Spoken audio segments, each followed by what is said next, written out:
One thing that's important is the polarity of a molecule. In a previous lesson, we talked about a polarity of a bond.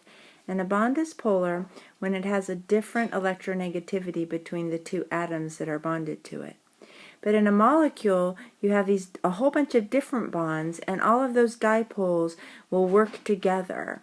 And so instead of just being able to look at the electronegativity differences, we have to look at how the molecules' bonds are all connected to each other, or what they are in relationship to each other. So to determine if a molecule is polar or not, we're not going to look at the electronegativity values. We're actually going to look at the Lewis structures. Now here's some simple rules that kind of help you get the idea when a molecule is polar or not. One thing about molecular polarity is in really, really big molecules, you can actually have areas of the molecule that are polar and areas that are nonpolar. And so we're looking at small molecules and trying to just decide if that small molecule is polar or nonpolar. It's going to be important later when we talk about things like solubility. For example, why does water and sugar, why do they dissolve where other substances like sugar and acetone won't dissolve? So things are polar, molecules are polar in two situations. Letter A, if you're looking at the notes, it's when the central atom, the one in the middle, has a lone pair. So lone pairs on the central atom make a molecule polar. Another way to think about polarity is just that the distribution of the electrons in the molecule is not equal. So some parts of the molecules have more negative charge caused by the electrons than others. So a lone pair can cause that. Or letter B, atoms attached to the central atom are not all the same element. So if your central atom has different elements attached to it, those elements all have different attractive powers, and so they create different types of dipoles, which in essence makes the electrons distribution in the molecule unequal. And so polar molecules have unequal distribution of the electrons in their molecules. Some of these it's very easy to see, and I'll show you, like for example with water, which is a very important polar molecule. Now molecules are nonpolar when they have all nonpolar bonds. So if you have no lone pair on the central atom and all nonpolar bonds, you're definitely nonpolar. But the other times when you have no lone pair on the central atom, and if all the atoms are the same element, even if they're polar bonds, if they're all the same element, the dipoles created by those bonds end up canceling each other, and the molecule is nonpolar. So let's take these rules and let's apply it to some structures to see, some Lewis structures. Okay, so let's start with C with the 4 hydrogens. So what you do is you look at the central atom, carbon, and you say, are there lone pairs? Well, there's not. So if there's not lone pairs, then you want to look at the elements that are surrounding it. And in this case, they're all hydrogen. Well, remember, if your central atom has no lone pairs and the elements surrounding it are all the same element, those electrons are distributed evenly, and this molecule is nonpolar. Okay, so then we go to the next example, and we look at the central atom, nitrogen. Now the first thing I notice is this nitrogen has a lone pair on it. So right away I know this molecule, which is ammonia, is a polar molecule, which means the electrons are distributed unevenly. In fact, they're probably all a little more congregated around this lone pair on the nitrogen. Okay, so water, we look here.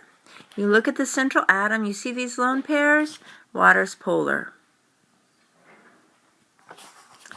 This is HCl, hydrochloric acid, when it's dissolved in water.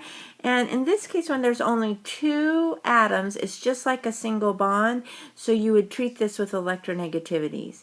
And in this case, chlorine has a greater electronegativity than hydrogen, so it is polar.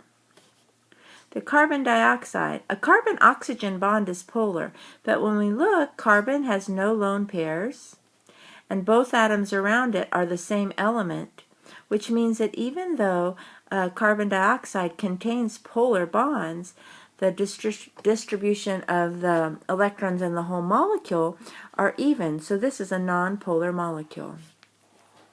Now this example looks like the first example. We have carbon in the middle with no lone pairs. So but when we look around the outside, you have 3 hydrogen and 1 chlorine. Because not all the elements are the same, not all the atoms are the same element, this ends up being a polar molecule. So simply by changing one of the elements to a different element, so here instead of hydrogen we have chlorine, we've created a molecule where the electrons are not distributed equally, which means it's a polar molecule. Here's HCN. We look at the central atom. We see that there's no lone pairs, so then we look at the elements. You have 2 different elements attached to the carbon, so this is a polar molecule. And in this last example, we see that there's a lone pair here, so this is a polar molecule. Even though it's attached to 2 oxygens, they're the same element, but having a lone pair in the central atom creates an unequal distribution of the electrons. Now let's go back to water, because water is such an important element. Molecule. So we learned in the shapes that water is bent. And when we look at water, if you look at the electronegativity on the chart, oxygen, is a 3.5, not a 3, is a 3.5. Hydrogen is a 2.1. So what happens is the hydrogens both pull, the electrons from the hydrogens are both pulled toward the oxygen. So as a result, these 2 dipoles add together, and water has a dipole which creates a negative, partial negative around the oxygen and positives around the hydrogen. So water is a polar molecule, and if I wanted to take all the arrows off, with its bent structure, it's negative on the top, and the hydrogens are partially positive, and that's what polar is. It's having an unequal distribution of the electrons in the molecule. So that's having this partially positive areas of the water molecule and this partially negative area of the water molecule.